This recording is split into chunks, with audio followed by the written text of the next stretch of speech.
గతంలో జరిగినట్టు ఏమైనా లోపాలు జరిగినాయా? నీట్ కానీ డిఎస్సి నోటిఫికేషన్ కానీ ఏ పరీక్షలు ఆంధ్రప్రదేశ్లో ఇప్పటివరకు ఎంసెట్ రిజల్టులు కూడా ఇవ్వలే. మేము ఆల్రెడీ ఫలితాలు ప్రకటించేసి భవిష్యత్ కార్యాచరణ కూడా స్పష్టంగా చెప్పినాము. ఎలాంటి రాజకీయ ప్రేరేపితమైన కేసులు ఇంతవరకు సింగిల్ కేసు ఏదైనా పెట్టినామో మేము? ఇతర రాష్ట్రాలలో జరుగుతున్న పరిణామాలు మీరు చూస్తలేరా?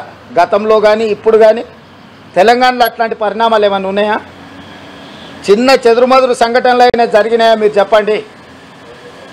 ఏమీ జరగకపోతే బాగున్నట్ట బాగలేనట్ట? పక్క రాష్ట్రంతో సమస్యల పరిష్కారం కోసం చర్చలు కానీ వీటన్నిటినీ ఇది నిరంతర ప్రక్రియ. మా ప్రభుత్వానికి ఎలాంటి భేషజాలు లేవు. నాడు జగన్మోహన్ రెడ్డి గారు ముఖ్యమంత్రి ఉన్నప్పుడు ఆంధ్రప్రదేశ్ భవన్ సమస్యను పరిష్కరించుకున్న మేము వస్తానే. నేడు చంద్రబాబు నాయుడు గారు ఉన్న వారి పక్క రాష్ట్ర ముఖ్యమంత్రి.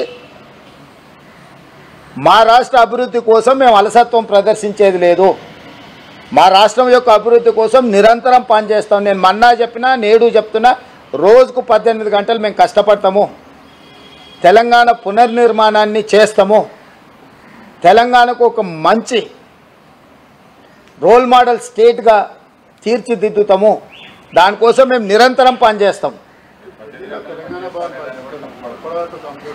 ఇంకా చేయాలి. ఇప్పుడైతే ప్రాపర్టీ ఆస్తి పాపకాలు జరిగిపోయినాయి. ఇక ఇప్పుడు మొన్నటి వరకు ఎన్నికలు ఉన్నాయి. ఇప్పుడు నిర్మాణాలు ఎట్లా, నిర్వహణ ఎట్లా, ఏ విధంగా ముందుకెళ్ళాలనేది చర్చించి నిర్ణయం తీసుకుంటాం. చేసుకొని ఎవని ఇష్టం వాంది. ఎవడొద్దంటాడు? ఎవడన్నా తల కిందికి పెట్టి చేతుల మీద నడుస్తా అన్నాడు అనుకో, నేనేం చేస్తా? ఎవరికైనా పిచ్చి ఉందనుకో, ఎవడన్నా అంగిప్పుకొని తిరుగుతా అన్నాడు అనుకో, అంగిప్పుకొని తిరిగితే మంచిది కాదురా, తొడుకొని తిరుగు అంటాం. లేదు ఇట్లా అంటే పోరా నీ కర్మ అంటాం.